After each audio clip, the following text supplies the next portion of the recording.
Buongiorno a tutti e buongiorno a tutte.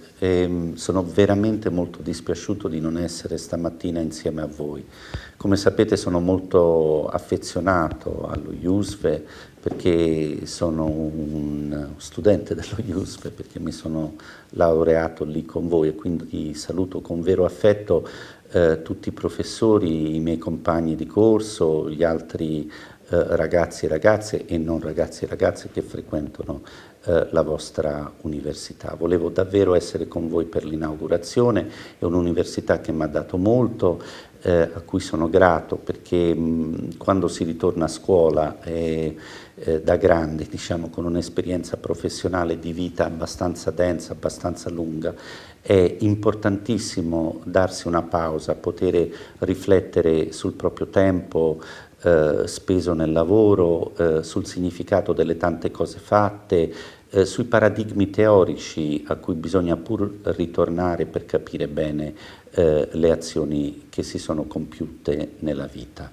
Avete deciso di aprire il vostro anno accademico riflettendo sul valore della conoscenza e quindi queste prime parole che vi ho detto sono quelle che riportano alla mia personale esperienza da voi. Il pensiero salesiano, l'esperienza internazionale dei salesiani non è un'esperienza provinciale, è un'esperienza appunto internazionale, è un'esperienza cosmopolita, è un'esperienza che da molti decenni si confronta con le culture, con i modi di educare, con le antropologie di tutto il mondo.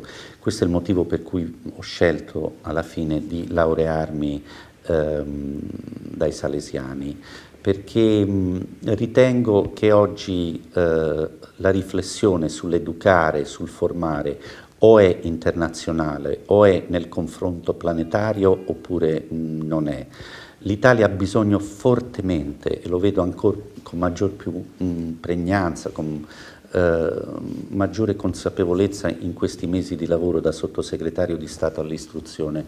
L'Italia ha fortemente bisogno di uscire da un cunicolo di provincialismo, da una situazione per cui i nostri problemi sono solo i nostri, mentre è del tutto evidente che i problemi dell'educare sono sempre più chiaramente problemi internazionali e che hanno bisogno di paradigmi di riferimento e di confronto e di domande che rimandano ad un quadro più grande della propria scuola, della propria regione e anche del proprio paese e della stessa Europa. Ecco, io direi che l'arena salesiana, la voglio chiamare così, è una di quelle componenti della riflessione pedagogica internazionale che più ha capito che queste sono le grandi scommesse dell'educare e del formare.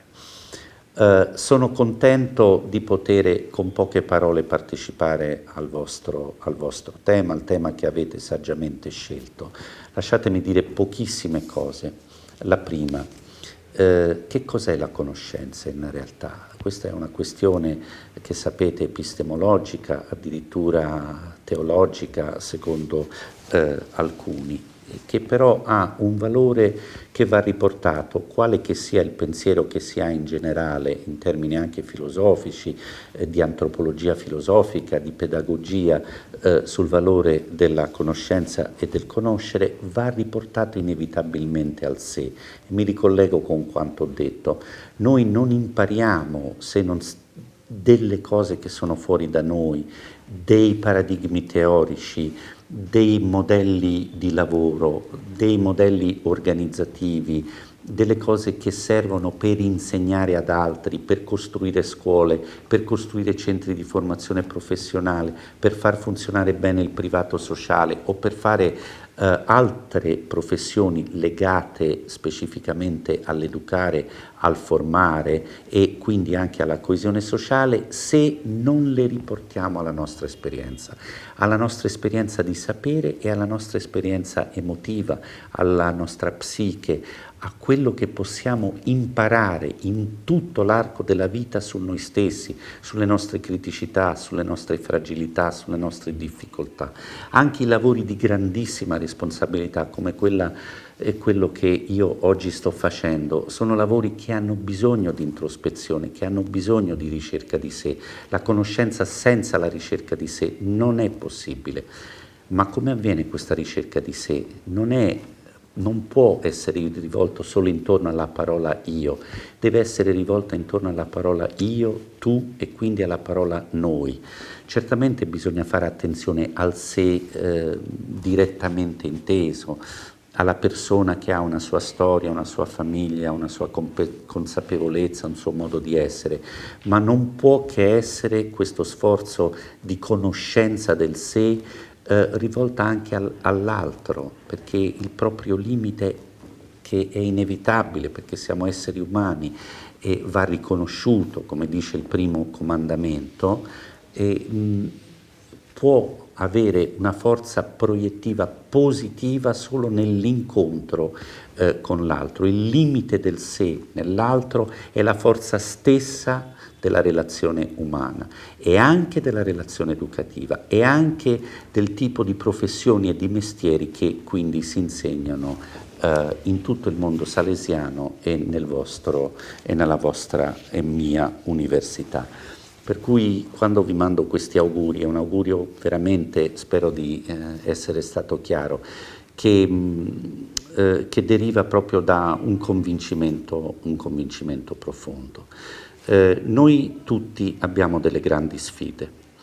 L'Italia non può andare avanti più come è andata avanti per decenni, lo dice finalmente il dibattito pubblico, lo dice il Presidente della Repubblica, lo dice il Presidente del Consiglio, lo dicono le analisi più accorte di ogni parte politica. E quindi i giovani e i non giovani che frequentano un'università devono pensare ad un mondo ma anche a un'Italia diverse. Diversi in che senso? Questo lo si vedrà, ma alcune componenti che riguardano proprio la conoscenza, il vostro tema, sono già chiaramente, a mio parere, enucleati. Il primo, non esiste libertà senza responsabilità. Non può più esistere in questo nostro Paese un degrado del senso della responsabilità educativa dei genitori, degli insegnanti, della responsabilità di ciascun individuo verso se stesso e verso gli altri.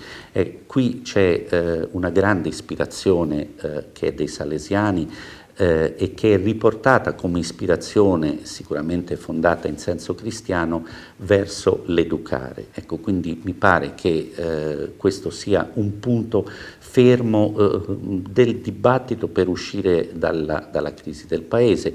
Un Paese responsabile non riuscirà ad uscire né dalla crisi economica, né dalla crisi nei modelli di coesione sociale, né dalla crisi di politica o di cittadinanza o quant'altro. Un'altra questione importantissima, ne dico solo due, riguarda proprio il peso della conoscenza nell'economia. Noi produciamo, tutti i paesi, anche noi produciamo beni e servizi. Questi beni e servizi possono avere dentro di sé, incarnati dentro di sé, molta o poca conoscenza, molto o poco sapere.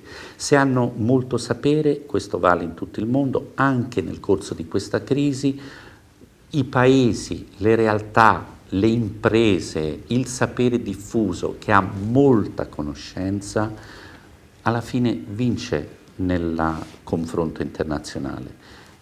E invece altrimenti le esperienze, le imprese, le scuole che hanno poca conoscenza tendono a morire, a diventare marginali, ad esaurirsi.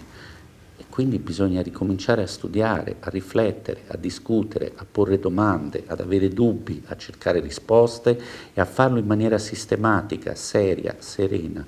Io penso che questa non è una sfida di adesso o una sfida di un anno, è la sfida dei prossimi decenni. Quindi auguro che intorno a questo vostro tema, che è anche veramente un tema centrale ed è anche un mio tema, voi possiate in questa giornata inaugurale fare una bella riflessione. Mi sento davvero molto molto vicino a tutti voi.